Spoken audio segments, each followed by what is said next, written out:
Hello guys, welcome back to my channel. कैसे हो आप लोग? आई होप अच्छे होंगे। तो आज के ब्लॉग में हम बात करने वाले हैं अवसान माता की कहानी और पूजा विधि, जो कैसे किया जाता है पूजा और क्यों, कब। तो इन सब के बारे में आज इस वीडियो में बात करें। तो अवसान देवी के नाम से कोई भी मन्नत दिया जाए तो वह निश्चित रूप से संपूर्ण है, इसलिए महिलाएं देवी से मन्नत मांगती है।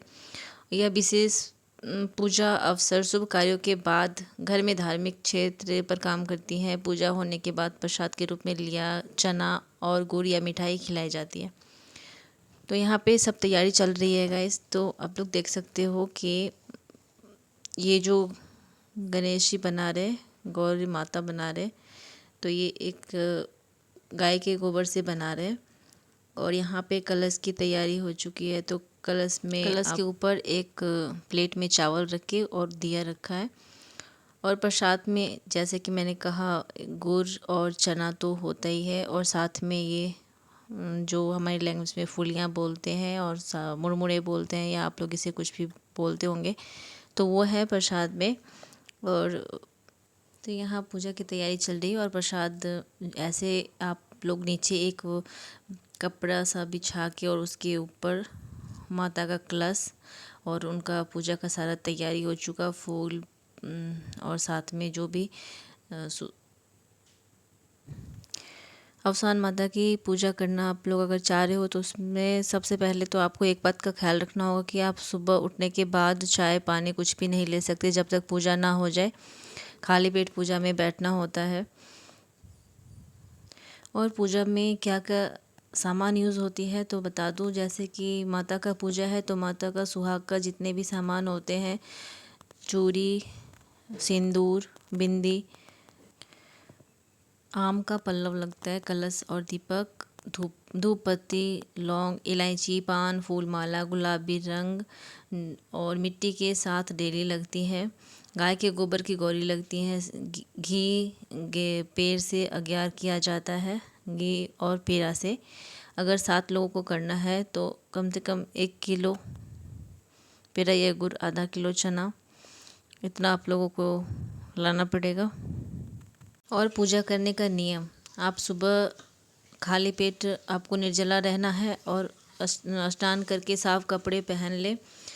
और बिल्कुल भी पानी भी नहीं पिया जाता, तो इसलिए मैं बार बार बोल रही हूँ कि पानी भी नहीं पीना। जिस स्थान पर आपको पूजा करना है, कमरे में करना है, तो अच्छे से उस पर एक कपड़ा बिछा दीजिए, उसके ऊपर कलश लगा के, या फिर आप उसके ऊपर लकड़ी का चौकी भी रख के, उसके ऊपर लोटे का में आम के पत्ते रख के, कटोरी चावल ऊपर रख के, और उस पर आप कलश बना सकते हैं उसको। उसी तरह आपको और गौरी गणेश बनाना है तो आपको गोबर से गौरी गणेश बनाना है। और उसके अवसान माता की पूजा शुरू करते हैं। तो सबसे पहले माता को स्नान कराएं पानी से। उसके बाद जल से स्नान कराने के बाद जब सिंदूर उसमें टीका लगा करके सिंदूर चढ़ाएं, कलश में टीका लगाएं और जो बिंदी है वो भी लगाएं और फूल चढ़ाएं। सब कुछ चढ़ाने के बाद आप मिठाई चढ़ा दें। और यहाँ इस वीडियो में आपको पूरा A to Z मतलब जितने भी पूजा का विधि है सब कुछ देखने को मिलेगा। हाँ, वीडियो थोड़ी बड़ी ज़रूर है, पर आप लोग इसे पूरे अच्छे से देखोगे तो पूरा समझ आ जाएगा, इसमें कहीं भी कुछ भी मिसिंग नहीं है। और ये करने के बाद हम जो 7 सुहागनों की जो पूजा करते हैं, पहले तो माता का पूजा कर लिया और उसके बाद जो 7 सुहागनें हैं उनका भी करते हैं। तो माता का पूजा हो गया, माथा टेक लिया। अब जो ये 7 सुहागनें हैं उनको भी हम तेल लगा के बालों में, सिर में तेल लगा के सिंदूर लगाएंगे सबसे पहले। और जो रंग मंगाया है वो रंग भी पैर में लगाना है। और जितने भी श्रृंगार है, सिंदूर, बिंदी, सब कुछ 7 सुहागनों को भी सबसे पहले करना है और खुद को भी। पूजा के समय आप एक जगह बैठ के ही सब कुछ कर सकते हैं, बिल्कुल भी अपनी जगह से हटना नहीं है।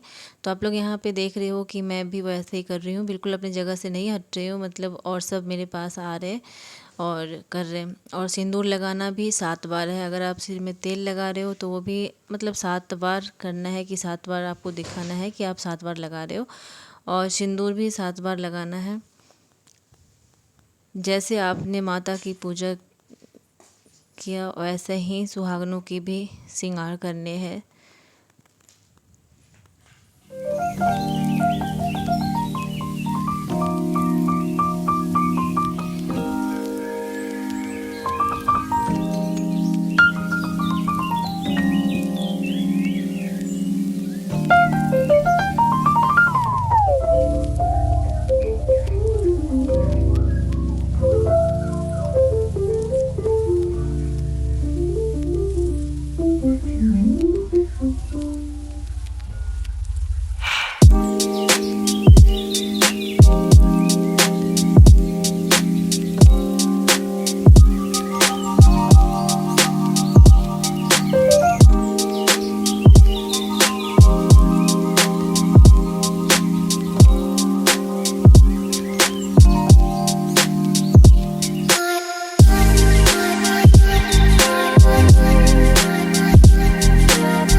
और जब सबका हो गया श्रृंगार किया हुआ, सिंदूर बिंदी सब कुछ लगा दिया हमने, उसके बाद जो ये प्रसाद चढ़ाया गया है तो उसमें आप देख रहे हो कि 6 जगह निकाला गया। तो ये जो 6 औरतें हैं, सुहागिन हैं, तो ये सब आपस में एक दूसरे को झोली भरेंगे और उसके बाद सब अपने अपने झोले से उठा के एक एक मुट्ठी में मेरे झोले में रखेंगे।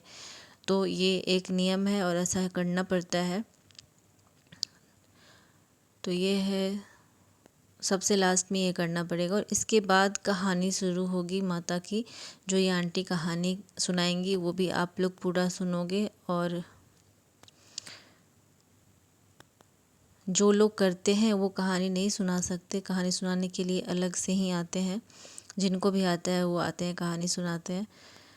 और अब इसके बाद ही कहानी स्टार्ट होगी, झोली भरने के बाद। तो सब एक दूसरे का कर लिया। देखने में बहुत आसान लगता है बट करने जाओ तो बहुत मुश्किल होता है। तो ऐसा ही है, हमने पहली बार की थी तो मैंने सोचा चलो आप लोगों से भी शेयर किया जाए, क्योंकि ये चीज़ जो होती हैं देख के हमने भी सर्च किया है, देखा है, और सब लोग आजकल गूगल पे तो सर्च करते ही हैं। तो जिन्हें भी पुरानी जिठानी थी, जिठानी हाँ जिठानी के तो बच्चे थे, देवरानी के बच्चे नहीं थे बेचारे के।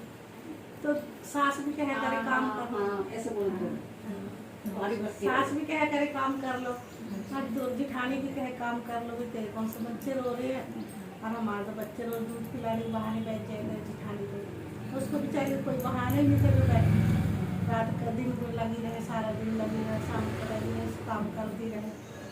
तो एक दिन सास कहने लगी भाई तेरे तो बच्चे नहीं है, तो खेत में भी चली जाएगा घर का करके। तो कहने लगी ठीक है। अब गई खेत में, एक दिन गई, 2 दिन गई, तीसरे दिन बैठ के रोने लगी पेड़ के नीचे कि मैं तो यहाँ से भी जाके करूँगी, घर यहाँ जाऊँगी करके तो घर भी मुझे करना पड़ेगा। हाँ मेरी तो किस्मत ऐसी है कि भाई मैं कोई दूध पिलाने के बहाने भी नहीं बैठ सकती हूँ बच्चे की, मेरे तो बच्चे ही नहीं है। तो पेड़ के नीचे बैठ के खेत में रोने लगी। तो इतने में ओसान माता बुढ़िया बन के आती है, कहती है बेटा क्यों रो रही है, उसको नहीं पता था भी ओसान माता है। तो कह रही थी भाई माता तुम जाओ, मैं रो रही, तो रो के चली जाऊँगी थोड़ी देर के लिए। तो कह रही नहीं बेटा बता, कह रही कि नहीं मैं रो रही हूँ, चली जाऊँगी रो रहा। कह रही अब की तीसरी बार कह रही हो बताओ, जो मेरे हाथ में कुछ होगा तो मैं करूँगी ओसान माता नहीं। तो कह रहे माता मेरे पे सब कुछ है, हरा भरा घर है हमारा, सारा कुछ है, बस मेरी गोद नहीं है हरी भरी, उसी से मैं परेशान हूँ। घर करूँ काम तो इतना काम है, खेत में करूँ तो काम है, जब भी अब घर जाऊँगी मेरी सास कहेगी ये कर लो वो कर लो, और करें मुझे कहीं भी आराम नहीं। तो कहने लग जो सान माता जाओ, आज से 9 महीने बाद फिर गोद हरी भरी हो गई। अब नहीं वो आई, आके फिर काम कुम करने लगी। कुछ दिन बाद उसकी उल्टियाँ होने लगी। तो भाई वो कहने लगी पता नहीं मुझे उल्टियाँ हो रही, उसे भी नहीं पता था, सबने आँख छोड़ दी थी कि अब इसके बच्चे होंगे। तो भाई उसको उल्टियाँ होने लगी। तो कह रही इतना क्यों खा लेती है जिसको उल्टियाँ होती फिरती है, करती फिरेगी। तो कहने लगी कि पता नहीं भाई मुझे क्यों उल्टियाँ आती है। तो कुछ दिन बाद वो देखने करने लग गया, उसका पेट दिखने लग गया। उसको भी मना कर दिया खेत में जाने के लिए, घर भी काम करने के लिए मना कर दिया। रहते सहते 9 महीने हो गए उसकी, 9 महीने बाद लड़का हुआ। तो भाई सब ने अपनी अपनी मान्यता कर रखी, सास ने अपनी, जिठानी ने अपनी। तो भाई ओसान माता बुढ़िया बन के आती है, कहती है मेरा गुड़ चने। तो कहती है माता अभी तो मेरी सास ने अलग मान रखा, मेरी सास जिठानी ने अलग, मैं कहूँगी गुड़ चने का प्रसाद तो मेरी हंसी लगाएंगे। तो कह रही मैं ना इसके उसमें करा दूँगी, जब 5 साल में इसका मुंडन करवाऊँगी। तो कहेंगे चल माता, कहेंगे चल ठीक है। माता चली गई। फिर भाई सास ने अपना करा, जिठानी ने अपना, जो पार्टी वगैरह करते हैं सब कुछ। तो फिर भाई रहते साथे 5 साल हो गए। 5 साल बाद फिर ओसान माता अपनी बुढ़िया बन गई। फिर कहती है मेरा गुड़ चले। तो भाई वो कहती है माता मेरी सास ने तो भाई बहुत बड़ा प्रोग्राम करा है, और मैं किसी से कहती नहीं थी, वो भी मैंने गुड़ चने का प्रसाद करना अपने आप में ही रख रखा। तो कह रही कि भाई अब मैं कहूँगी माता, मेरी सास कहेगी मैं इतना खर्चा कर रही हूँ पहले, और इसको अपने गुड़ चने की लगी हुई है, वो खर्चा बढ़ा रखा है। और कह रही माता मैं ना इसका भाई पहले तो कह रही इसका ना ब्याह में चबवा दूँगी, ब्याह में तो सब मेरे ही हाथ में होगा।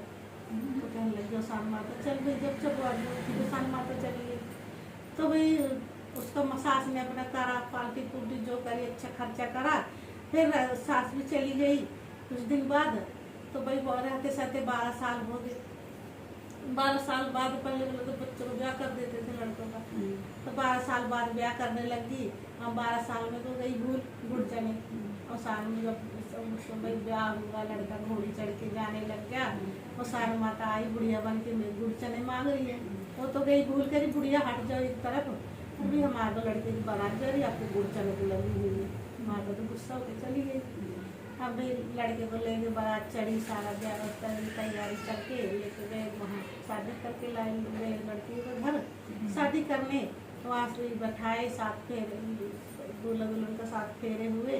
जब मांग भरने लग गया तो दूल्हा गैप हो गया, हवा सी आई, माता अपना दूल्हा गैप कर दी, ले गई अपना लड़का जब दे रखा था। तो कह रहे भाई दूल्हा गैप हो गया, दूल्हा गैप हो गया। अब लड़के कह रहे भाई लड़के क्या करें, ले जाए या ना ले जाए। तो कह रही भाई मैं तो जाऊँगी, मेरी तो शादी हुई है, मैं ससुराल की सुन लूँगी, मायके की भी सुन सकती, मैं तो जाऊँगी। तो कहने लगे कोई बड़े बूढ़े से भी ले चलो, जब जिद कर रही है तो लेके आए भाई। भागी भागी आई सास डोली उतारने। तो कहने लगी भाई मेरा लड़का कहाँ है, तो लड़का तो वहीं गैप हो गया, सबने बताया ऐसी ऐसी बात होगी। तो कहने लेगी जैसे कैसे उतार के बहू को एक कमरे में कर दिया। अब रात हुई ना, लड़का आ गया शादी वाले जोड़े में लड़की के पास, कह तेरी तो कोई गलती नहीं है, मैं तेरे से तो मिलूंगा। और जैसे सारे सुहागने 16 श्रृंगार करके रखते हैं ना, वैसे रहेगा। अब जब मैं 3 वचन भगवान ने उससे भी कैसी से बताइए ना, मेरी माँ से भी ना बताइए। तो कहने लग गया ठीक है। अब वो लड़की बता तो सकती नहीं, 16 श्रृंगार करके रहे। तो सास कहे कि भाई तू श्रृंगार किसके ऊपर करती है जब मेरे लड़के ही नहीं है। वो कह रही मैं तो करूँगी, मेरी तो शादी हुई है।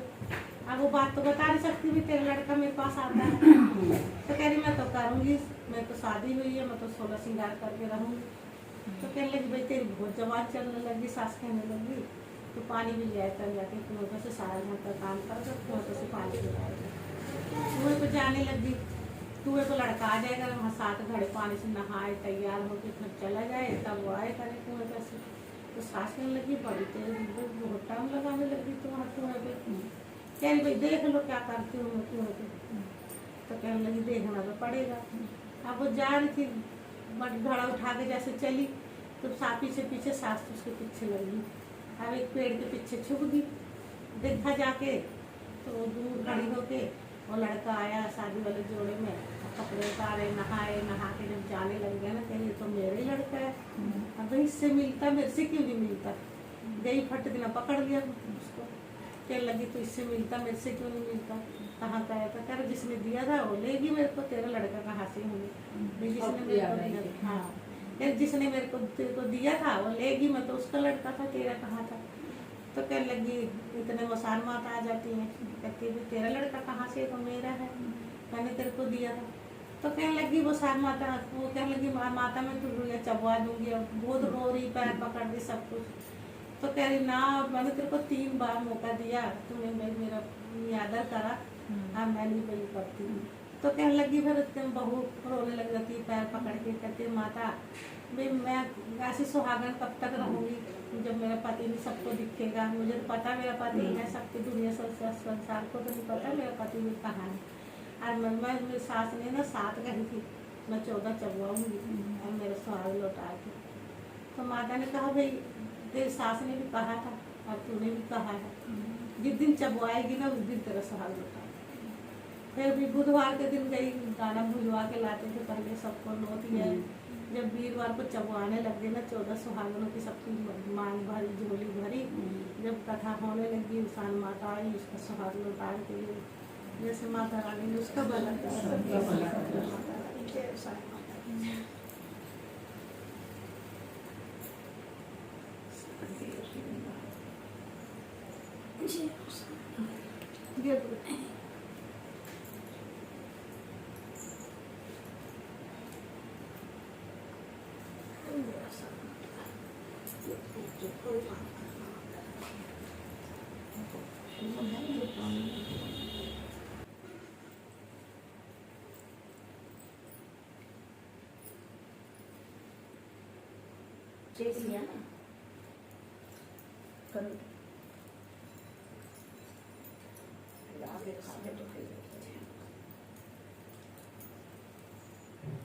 कहानी ख़त्म होने के बाद माथा टेके और उसके बाद इस तरीके से इनका जो आसन हमने लगाया था वो इस तरीके से करके आप या तो कलश को उठा के अपने पूजा रूम में रख सकते हैं। और यहाँ पे सबसे लास्ट में हम लोगों ने चाय और उसके बाद पानी पिया। पूजा ख़त्म करने के बाद पूजा जब तक नहीं हुई थी तब तक हम लोगों ने कुछ भी नहीं खाया पिया था। Thanks for watching guys. Video अच्छी लगे तो प्लीज़ शेयर करना।